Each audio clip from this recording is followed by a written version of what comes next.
Bienvenue à l'Église baptiste centrale de la Rive-Sud, où encore une fois, on va continuer notre étude sur la théorie de l'évolution versus la réalité de la création de Dieu.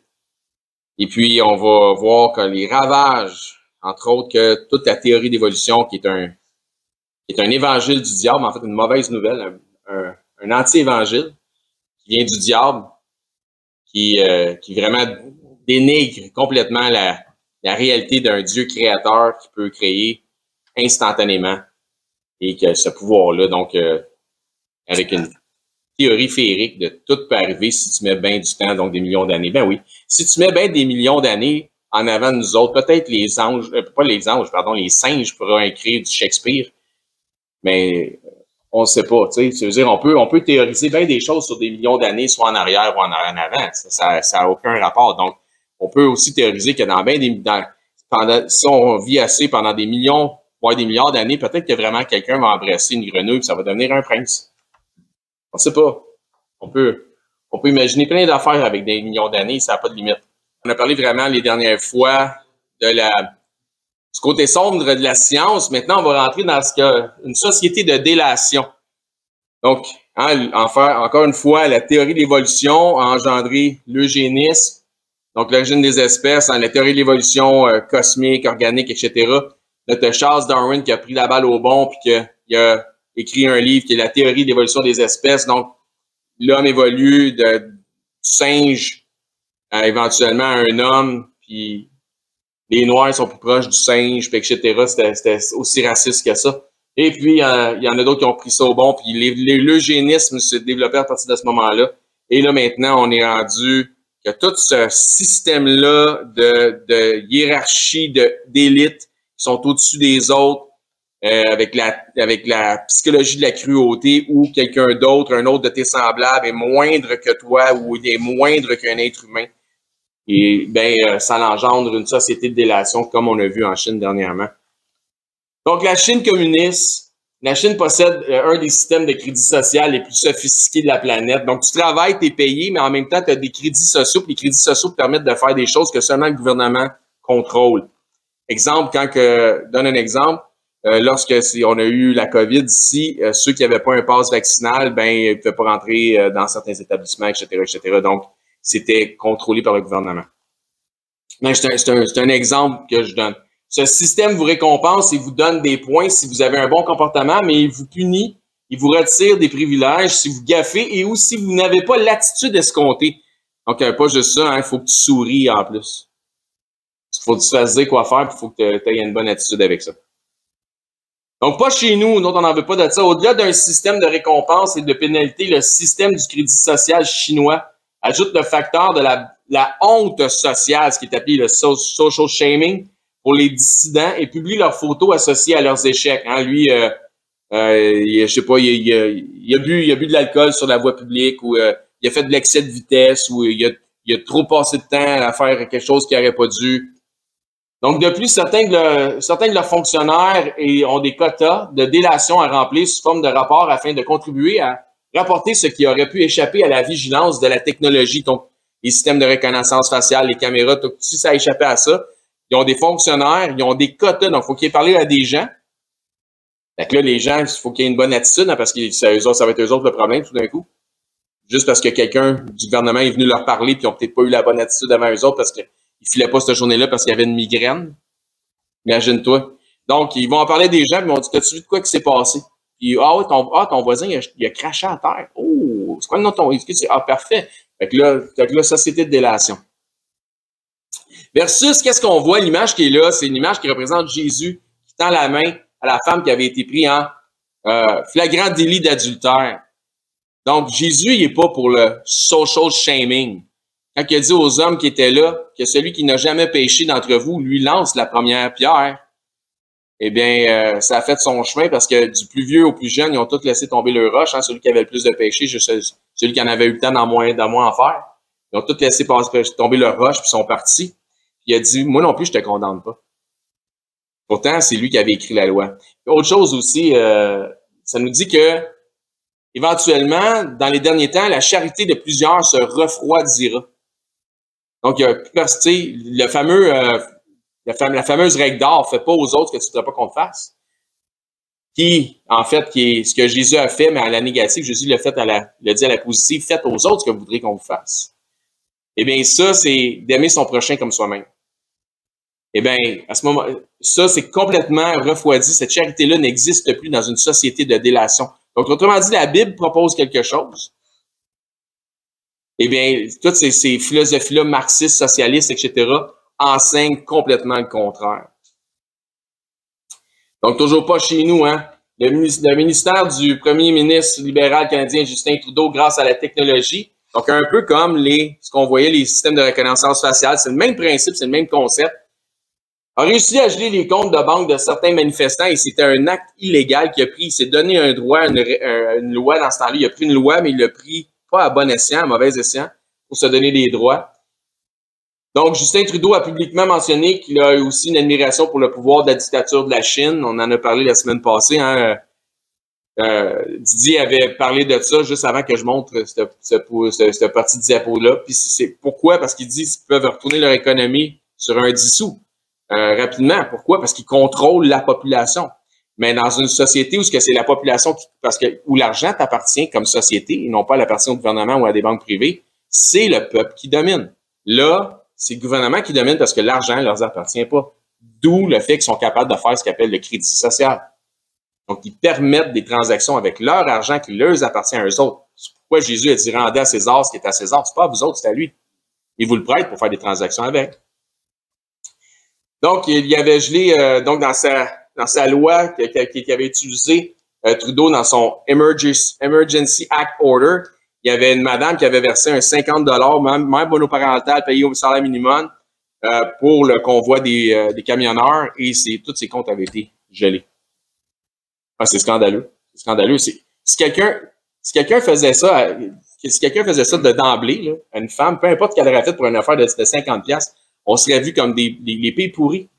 Puis ça a été jugé comme un acte, c'était illégal, il n'y avait pas d'affaire à faire ça. Ça a été jugé comme un acte il n'y a aucune conséquence. Donc, la Corée du Sud et la délation, j'ai bien dit la Corée du Sud. La Corée du Sud, avec ses plus de 52 millions d'habitants, possède une activité économique internationale florissante. Il y a des grosses corporations là-bas, Samsung, LG, des grosses corporations électroniques. Donc, c'est pas une société qui a beaucoup de matières premières. La matière première de la Corée du Sud, c'est la technologie. C'est comme le Japon, il y a quelques années. Là. Elle est, depuis 1987, considérée comme étant l'une des démocraties les plus avancées d'Asie, la Corée du Sud. La population étant plus dense autour de sa capitale qui est Séoul, les autorités policières, afin de leur venir en aide, récompensent toute délation filmée qui leur permettent de donner une contravention aux individus fautifs. Dans une société de la charité se refroidit. Dans une société de délation, la charité se refroidit. Ce n'est pas bon d'avoir une société de délation, c'est immoral. Accompagné d'une note de remerciement, une commission en argent est alors versée directement au compte des délateurs. Le principe est tellement lucratif que certains Sud-Coréens exercent la délation afin d'en faire un revenu d'appoint. Il va sans dire que dans un climat social où, pour l'appât du gain, chacun peut être le délateur de son prochain, le climat social devient lourd. Voyez-vous comment c'est immoral? Ça devient insupportable. Souvenez-vous qu'est-ce qu'on a vu dernièrement concernant le World Economic Forum qui disait, ben, si vous avez, tu sais, vous n'auriez pas de vie privée, puis vous allez être content, tu n'auras rien, tu n'auras plus de vie privée, puis vous allez être heureux de ça. Puis le président de ça disait, ouais, mais si tu n'as rien à cacher, tu vas être correct. Tu sais, c'est ça, tu n'auras pas de vie privée, mais ouais, mais si tu n'as rien à cacher, tu vas être correct. Non, on a le droit d'avoir une vie privée. Donc, c'est un climat qui devient lourd. Regardez bien ce que ça fait, une société qui manque de charité. Ça a des résultats, ça a des conséquences. Est-ce que les problèmes sociétaux de ce pays seraient en partie reliés au fait de vivre dans un État qui fait la promotion de la délation des délits mineurs? Parmi les États industrialisés, la Corée du Sud est le pays où le taux de suicide est le plus élevé. Quand la charité se refroidit, et voilà, les mœurs tombent en même temps. Puis, qu'est-ce que le Seigneur nous dit? Il nous dit que La charité couvre une multitude de péchés, pas délate, une multitude de péchés. C'est pour ça, des fois, quand il se passe des choses dans une église, tu sais, celui qui est le pasteur en avant, il veut pas nécessairement le savoir. Il veut pas que tout le monde vienne y jacasser dans les oreilles, là. Qu'est-ce qui se passe? Arrangez-vous. Vous êtes des grandes personnes dans bien des cas. Yes, sir.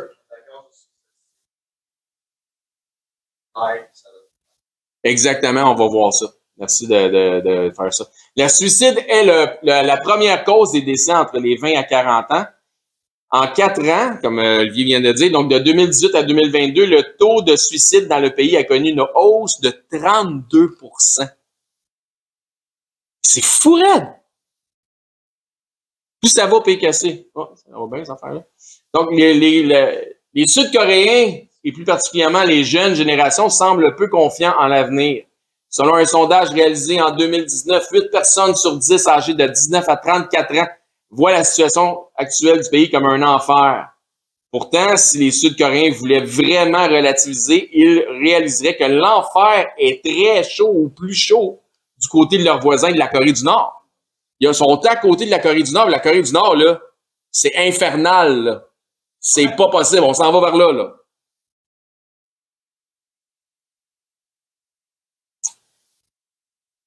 Ce que ça, vous voyez là, peut-être que vous ne voyez pas, là, mais ce qu'on voit à l'écran présentement, c'est la Corée du Nord. Donc, on voit en haut, on voit ici, ça, c'est la Chine. Ça, c'est la Corée du Sud. Ça, c'est Séoul. Ça, c'est Pyongyang. Ça, c'est toute la Corée du Nord. Dans le noir. Pas d'électricité. C'est la Chine qui leur vend leur électricité. Donc, la Corée du Nord, un régime hitlérien. La Corée du Nord nous renvoie l'image de ce qui aurait été ce monde si Adolf Hitler avait réussi sa conquête mondiale. Les habitants de la Corée du Nord vivent dans un monde complètement en marge de la société. Ils sont en proie à un régime politique d'État socialiste doublé d'une dictature totalitaire qui se veut héréditaire de père en fils. Le roi est mort, vive le roi. Lui, il mange du homard à tous les jours en se promenant sur un train pour pas être suivi. Son peuple crève de faim. C'est un gros pourri. Bon, ben, ils vont le remplacer avec sa fille. La Corée du Nord, un régime hitlérien, il s'agit d'un système politique qui est influencé par divers courants totalitaires, marxistes, communistes, socialistes, léninistes, fascisme, etc. Isme.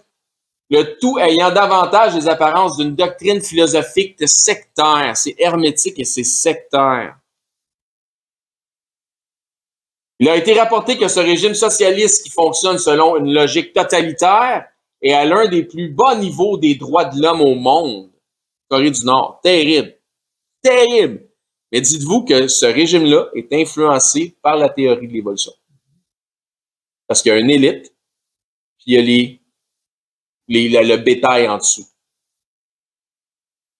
À moins qu'il ne s'agisse de la vie de leur leader, le régime n'a aucune considération pour la vie humaine. Ce sont des animaux, tout simplement, qui ont évolué, puis qui sont rendus là, puis c'est les plus forts qui mènent, puis c'est la survie du plus fort. Les habitants n'ayant pas accès à l'information globale du monde extérieur vivent dans une constante propagande mensongère qui leur rappelle que leur dirigeant est un être unique, voire presque divin, à qui la société doit vouer un culte. Il y a rien d'exagéré, là. C'est ça, là. Là, tu le vois qui est comme sur un cheval blanc en train de pétiner le drapeau de la Corée du Sud et le drapeau des Américains ou le Coréen ou Coréenne, je sais pas trop ce que c'est, cette affaire-là, en train de déchirer un drapeau. Une camarade, c'est le même qui s'appelle, en train de déchirer un drapeau des États-Unis. Ils sont dans une constante propagande, comme dans le temps d'Hitler avec les SS, etc. Donc, c'est la survie du plus fort, mais pour être le plus fort, il faut que tu t'assures de garder bien du monde faible. C'est ça. C'est comme ça qu'on reste fort. C'est comme ça qu'on survit. En fait, cette stratégie de propagande empruntée à Joseph Staline de l'URSS est nommée le culte de la personnalité. Donc, c'est grand-papa qui a engendré ça. Dans ce déboire de propagande, les habitants se font convaincre que leurs forces militaires sont les meilleures du monde, au point de terroriser les méchants envahisseurs potentiels américains. Hey, c'est un piton, puis écoute. Les emprisonnements se font régulièrement sur des délations et sur des soupçons et se font sans procès. dans des conditions misérables que je ne voudrais même pas nommer. Okay, c'est épouvantable. Les prisons sont aussi pires que des camps de concentration nazis, où les prisonniers sont affamés et peuvent, à la demande de l'État, être forcés pour être vidés de leur sang pour alimenter les banques de sang. Donc, on a besoin du sang, ben, prends une coupe de prisonniers, mets ça sur la table, puis vide-moi ça. Jusqu'à temps qu'ils tombent en convulsion, puis ils crèvent sur la table. Ça dans le corps. Les prisonniers qui, pour la plupart, ne savent même pas pour les vraies raisons de leur incarcération, puis ils ont peur de le demander, parce que s'ils le demandent, ils ont des représailles. Imagine-toi. Sont régulièrement utilisés tels des rats de laboratoire pour faire des tests cliniques d'injection, de réaction à des produits chimiques nocifs ou nucléaires. Vous vous souvenez de Auschwitz? Même principe. Non, mais les choses qu'on avait vues aussi précédemment concernant Auschwitz. Bayers qui avait reçu 150 femmes pour faire des tests, puis ils ont envoyé une lettre en disant elles sont arrivées en bonne santé, on vous remercie beaucoup, mais malheureusement, elles sont mortes. Les 150 sont mortes pendant les expérimentations. Voulez-vous nous en envoyer un autre 150 au même prix, s'il vous plaît? Viens là, on va en tuer, c'est épouvantable. Donc, aucune considération pour la vie humaine. Aucune considération pour la vie humaine, c'est ça, c'est la psychologie de la cruauté. L'être humain n'est pas un être humain, n'a pas une impulsion qui vient du divin, c'est simplement un animal qui a évolué, qui est un peu plus intelligent que les singes. Puis, ben, ceux qui sont les plus forts, les plus intelligents, ben, c'est eux autres qui méritent d'avoir tout le statut et de régner en maître sur les autres qui sont un peu plus caves, donc qui sont un peu plus proches des animaux, finalement. Ouais. C'est-à-dire? Ah oui, ça, c'est l'humanisme. Ben, même affaire. Même chose. De toute façon, l'humanisme va mener au féminisme, le féminisme va mener au socialisme, le socialisme va mener au communisme, puis le communisme va prendre la femme et va la remettre dans la cuisine à faire de la vaisselle. Fait que c'est complètement cave, mais c'est le cycle. C'est ça. Fait il y a rien, tu sais, c'est une roue qui tourne. Ouais. La seule façon d'éviter tout ça, c'est d'être christocentré. C'est la seule façon. Puis c'est vrai que le communiste, dans un communiste, un monde communiste, c'est les hommes qui règnent. C'est comme ça. Ben, ils vont mettre probablement sa fille, mais c'est quand même les hommes qui vont régner en entour de sa fille.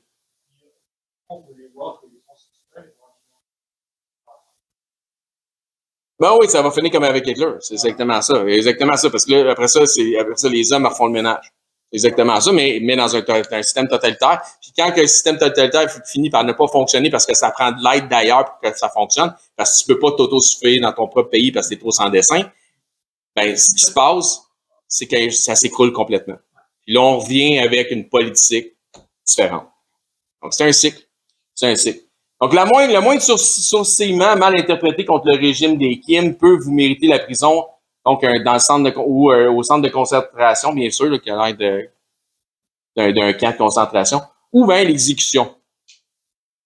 Dans certains cas, par association, c'est épouvantable. La famille immédiate, là, vous allez revoir l'eugénisme là-dedans. La famille immédiate et voire même la famille secondaire, incluant les enfants, pourra être incarcérée pour la présomption d'un membre de famille qui aurait démontré un désaccord avec le régime de l'État. Même les enfants. Donc, ils vont prendre les enfants, puis vous allez voir pourquoi. C'est ce qu'ils appellent être coupable par hérédité. Quand la Bible nous dit, Dieu dit, les enfants ne seront pas coupables des péchés de leur père. Puis, ils vont donner un vieux proverbe. Pour ça, ils disent, c'est les pères ont mangé des raisins verts et c'est les dents des enfants qui ont été agacés. Ils disent non. Ils oubliaient ça. Celui, c'est l'homme qui a péché qui mourra. C'est ça que Dieu dit. Donc, coupable par hérédité, un enfant qui va naître en prison va rester là toute sa vie. Puis ça se peut qu'il vive pas longtemps. Fait que la rébellion étant vue comme une possibilité génétique qui manifeste une impunité de sang. Donc, tu es rebelle par association, même si tu n'as rien fait. Parce que l'autre, dans tes gènes, t'as ça. Ça, c'est l'eugénisme, là. Ça, c'est l'eugénisme. Donc, c'est la théorie de l'évolution en plein essor, là.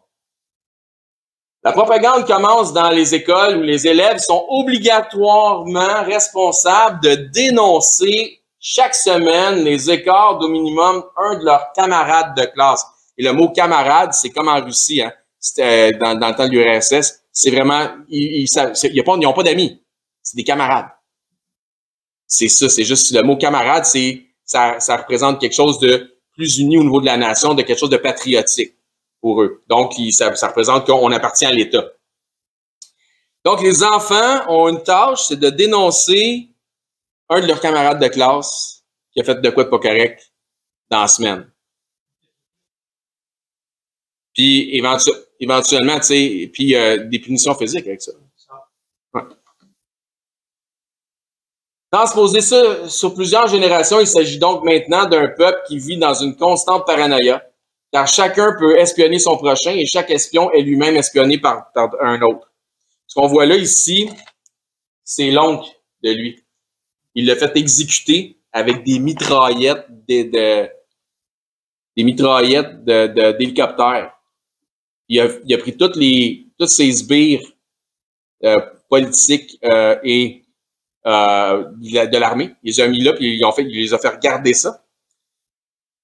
Il a été déchiqueté en morceaux, de la viande hachée. Il y en a qui pissaient dans leurs culottes pendant que ça se passait, puis il fallait qu'ils restent stoïques. C'est incroyable. C'est un malade mental. C'est un fou. Mais c'est ça la psychologie de la cruauté. L'autre en face de toi ne mérite pas de vivre. Parce que c'est comme un animal. C'est comme abattre du gibier. Il avait pas été d'accord avec lui sur un point. Donc, t'es pas d'accord avec l'État, je vais faire un exemple de toi. Ouais. Ouais. Donc, c'est ça. Ainsi donc, les rassemblements des manifestations aux groupes pouvant s'élever contre le régime sont futiles. Il est donc impossible de démarrer une révolution si personne n'a confiance en qui que ce soit. Tu ne vas pas aller voir quelqu'un et dire « Hey, Didier, on va partir une révolution contre le gouvernement parce qu'il va te stouler. » Vous allez voir pourquoi il me stoulerait. Écoutez bien ça. Le meilleur s'en vient. Le régime nord-coréen investissant énormément dans ses ressources, dans son armement et sa militarisation, donc il s'achète des guns, comme un enfant qui s'achète des bébelles, mais qui a la carte de crédit de ses parents et sont millionnaires, a tellement négligé son industrie agricole qu'il ne fallait que quelques anomalies météorologiques pour qu'une famine s'empare du pays. Donc, les temps de vache maigre, qu'on voit dans notre lecture. Entre 1994 et 1998, approximativement 1 million de Nord-Coréens sont morts de faim. Il n'y a maintenant pas de famine globale dans ce pays, mais encore des milliers d'hommes et de femmes et enfants y meurent de faim chaque année. Il y a tout le temps une saison où, à un moment donné, il n'y a plus rien à manger, puis il y en a qui meurent de faim. C'est quand tu dis, là, tu comptes tes grains de maïs dans ta main. En tout cas, on va pas parler de ça, c'est épouvantable. Dans ce pays où les gens meurent de faim, le gouvernement promet de la nourriture aux délateurs qui dénoncent les ennemis du régime. Donc, Didier va me dénoncer parce qu'il veut un morceau de pain. Attendez, c'est pire que ça. Les enfants, quand ils ont faim, ils savent que s'ils dénoncent leurs parents, le gouvernement va leur donner de la nourriture. Ils vont mentir. Ils vont dénoncer leurs parents juste pour manger. Les parents vont aller en prison. Parce que c'est sur une délation ou un soupçon, tu es emprisonné là-bas. C'est un régime épouvantable. Ah, mais tant que lui, il mange son mort. Ah oui, il est gras comme un cochon. Puis sur les représentations de propagande, ils le mettent comme s'il était musclé. Fait que le monde pense que c'est pas du gras, il pense que c'est du muscle en dessous de ça. That's all, folks. À la semaine prochaine. Donc là, il nous reste un autre à voir qui va être aussi dur que ça à regarder dans la série des ravages de la théorie de l'évolution. Et puis après ça, on va rembarquer sur un récapitulatif de ce qu'on a vu. Puis là, vous allez voir, c'est vrai, on a vu ça. Ouais. Ça va être intéressant pendant quelques séances. Puis on va repartir sur les dinosaures, ce qui s'est passé avant le déluge, donc ces affaires-là qu'on n'a pas tout à fait couvert au complet. On va terminer les études comme ça. Donc, merci beaucoup d'avoir été attentif. J'espère que vous avez appris des choses, mais j'espère surtout que vous avez appris que la théorie de l'évolution, c'est un outil dans les mains du diable pour détruire le monde. Détruire le monde. C'est vraiment, là, on a vu l'apogée de ce que pourrait être la société si l'eugénisme faisait tout son chemin dans le monde, vraiment qui a été influencé par la théorie de l'évolution. Donc, on voit vraiment l'apogée.